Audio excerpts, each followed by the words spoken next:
Hello everyone, this is a short and concise video that I have made to learn correctly how to prepare a tooth for a crown. So let's begin.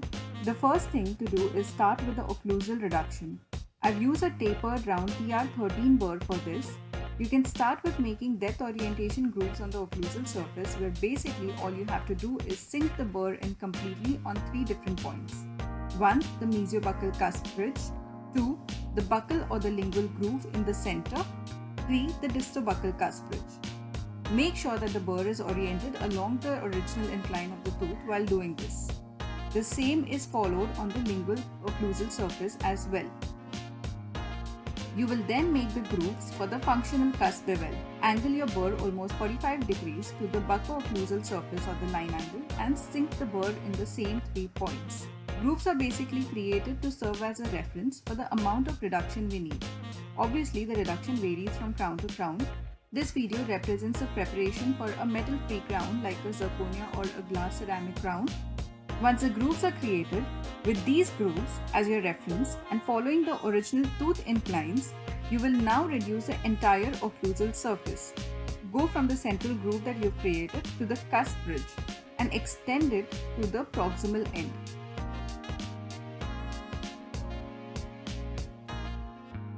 Start first with the buccal part. Make sure you follow the original tooth inclines at all times like shown in the video. This enhances the retention and the resistance form, preventing any dislodgement of the crown.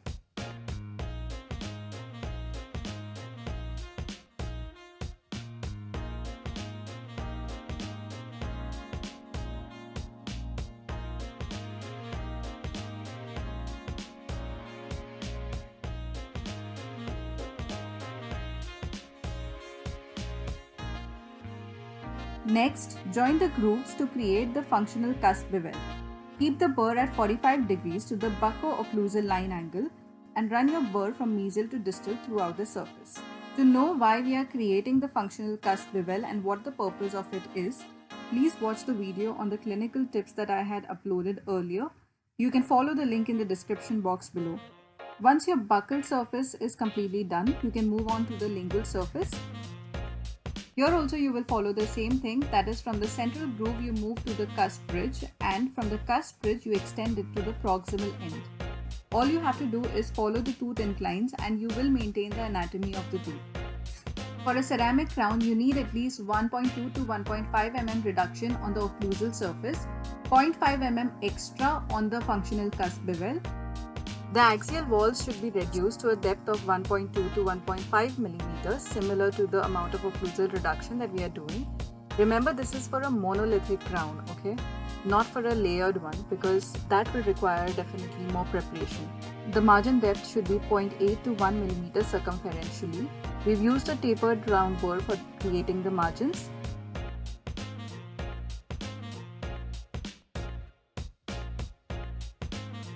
Next we move on to the buccal surface. Now as you can see, the buccal surface has two planes. One is in the cervical plane and the other one in the middle third or the occlusal plane. So you can do your preparation by following these two planes. We will see how. Here also I am using the same burr, that is the TR13 tapered round burr. First I start by creating the grooves on the buccal surface, keeping the burr parallel to the cervical part of the tooth. So again, 3 grooves are created on the buccal surface as shown in the video. Once the grooves are created, join the grooves together. Keep the burr parallel to the cervical surface at all times and follow the gingival contour while preparing. Make sure that you do not tilt the burr towards the tooth. If you keep the burr straight and parallel to the cervical part only, your gingival margin will also be created, as we can see here in the video. The details of the burrs that I have used are mentioned in the description box below, so you can go through that. And I would advise you to go through 2 videos that I had uploaded earlier. One is a video on burrs that are needed for tooth preparation, and the second one is the clinical tips for tooth preparation. The link is in the description box below.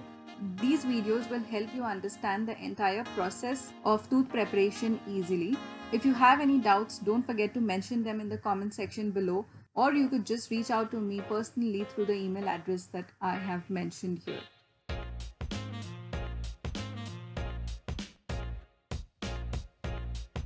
After you're done with the cervical part on the buccal surface, you can then go to the middle third of the tooth surface.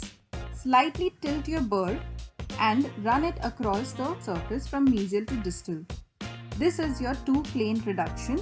It gives you adequate amount of reduction for your crown basically. We're trying to maintain the original tooth contour here and minimizing any error for over-reduction by doing it.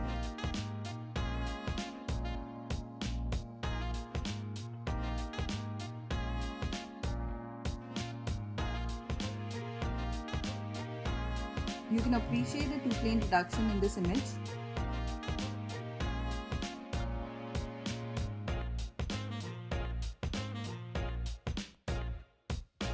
Once we are done with the buccal surface, I move on to the proximal surfaces with a needle point burr. Keeping it straight and parallel to the proximal surface above the interdental papilla, I will saw through the proximal surface and a small fin of enamel is formed.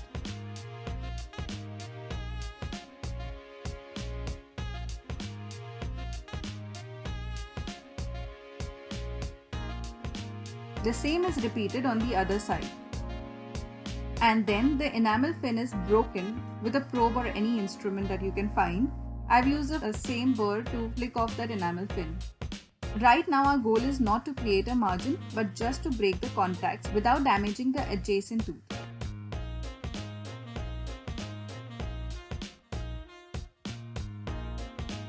Once that is done, we take our initial burr, that is the TR13, and run it along the proximal surface. This will ensure adequate reduction.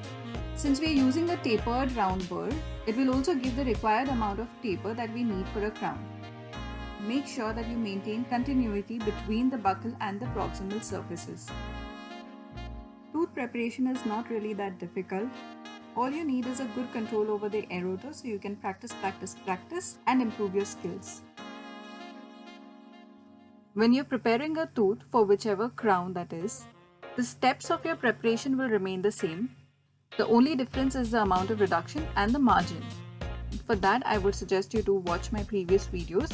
The link is in the description box below and you'll get a clear idea of what I'm talking about. Next, we move to the lingual surface. Here you have to follow the same steps that you did on the buccal surface, except that this is only a single plane reduction. Make the 3 grooves, join the grooves keeping the burr parallel to the cervical part of the lingual surface and run it from the mesial to distal surface, joining the proximal margin that you have already created. Make sure that you keep the burr straight at all times, straight and parallel to the tooth surface. This way you ensure that there is adequate taper and you do not over-reduce the tooth. Make sure that you do not tilt the burr towards the tooth surface or away from the tooth surface. And now we are almost done with the major part of the preparation. If you want to refine your margin, you can use an end cutting burr. I've used EX18 from Money. Smoothen out the irregularities in your margin with this burr. This is an end cutting burr where the diamond particles are only at the tip of the burr, so the rest of your preparation is quite safe. Go through the video that I have put up on burrs that are needed for tooth preparation. I'm sure it will help you understand everything better. The last thing to do is smoothen out the entire preparation with a yellow bang burr. Make sure that there are no sharp points or irregular surfaces on the prepared tooth. And with this we come to an end. This is how our tooth looks after we are done with our preparation. If you like the video, please don't forget to hit the like, share and subscribe button. Do follow the channel for more interesting videos.